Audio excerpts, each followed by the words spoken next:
Greetings, Crocodile Army. Well, last week's historic first in the news was something that would have been hard to predict, but the reaction to that news in some quarters was a little bit more predictable, shall we say. Jason Collins, a backup center for the Washington Wizards of the NBA, came out as the first openly gay player actively playing a major professional team sport in the United States. The way he did it seemed very classy and admirable, and I thought he was very open and explained why he wanted to go public now. The reaction to him coming out was generally pretty positive. Thousands of people, including fellow athletes, registered their support on social media, and it was nice to see. Of course, some who supported him experienced repercussions, like former football player Leroy Butler being uninvited to a paid speaking engagement at a Wisconsin church because he dared to treat Collins like a human being and send him a supportive tweet. Overall, though, I don't think that 10 years ago the reaction would have been so positive. This turn of events makes some conservative Christians very unhappy. Chris Broussard, a commentator on ESPN, said that while he likes Jason Collins as a person, he believes an openly gay lifestyle is an open rebellion to God and Jesus Christ.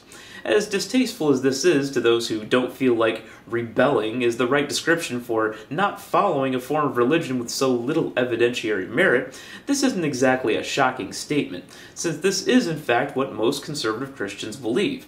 Some groups have called for Broussard to be suspended over these comments. It may surprise you that I actually don't think that he should. Putting his comments out there for all to see and letting them judge for themselves seems like the best course, and many have taken the opportunity to speak out against those views already. Of course, conservatives have been quick to not only defend him, but play the persecution card as well. He's just speaking out about what his beliefs are, they say. I say that's perfectly fine, but to put your ideas out there and then cry persecution when people forcefully disagree with you is not a reasonable expectation. But then they cry, "You're not being tolerant like you tell us to be." I think the two sides have two different definitions of tolerant. When I want conservatives to be tolerant of gay people, I don't ask them to do anything more than allow them the full list of rights that we straight people enjoy, with no caveats or special carve-outs that are for some reason only for us. I wish I could convince them that the creator of the universe is not whispering in their ear that gay people are sinful, which would take them past tolerance and toward acceptance, but I don't realistically expect that.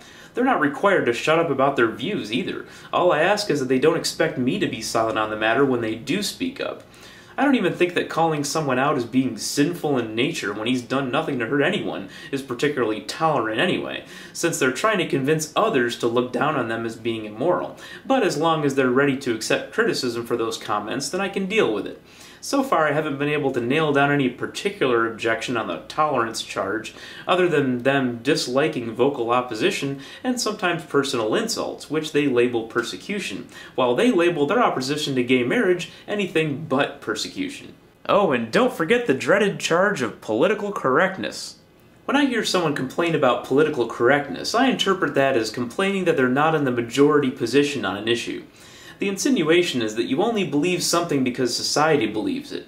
For a group who finds it so easy to believe corporations should be legally treated as people, you would think that the concept that society is actually made of people would be an easy one to grasp. The people in our society have decided to change their views on what sexual preference should mean about the standing of an individual. Telling me I only believe gays are my moral equal because it's politically correct is the same thing as telling me I don't believe in God because I don't want to live under God's rules. It's a ridiculous and useless assertion that doesn't even begin to address the issue at hand, whether it's equal treatment for gays or evidence for God. I don't recall anyone on their side being particularly keen on that argument back when the majority thought that gay people were some sort of societal problem.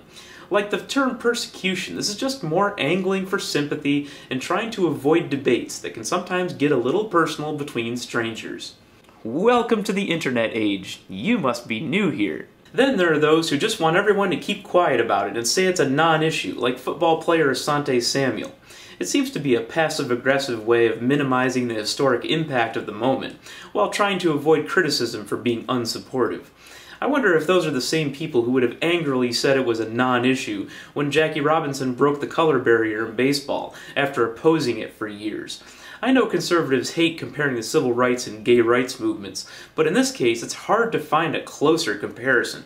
Jackie Robinson being black had nothing to do with his worth as an athlete, but just like being gay, it was a factor to his being accepted in the world of professional sports. The only difference is that it's harder to hide your skin than your sexual orientation. Jackie probably would have been in the league a lot sooner if he could hide his skin, but he never had that choice. He fought to get in and won, and I applaud that. Jason Collins had the choice to stay silent and hidden, and could have remained anonymous, maybe forever, but he didn't. Now it will be easier for the unstated don't ask, don't tell policy to expire naturally, and those who demand silence don't like that.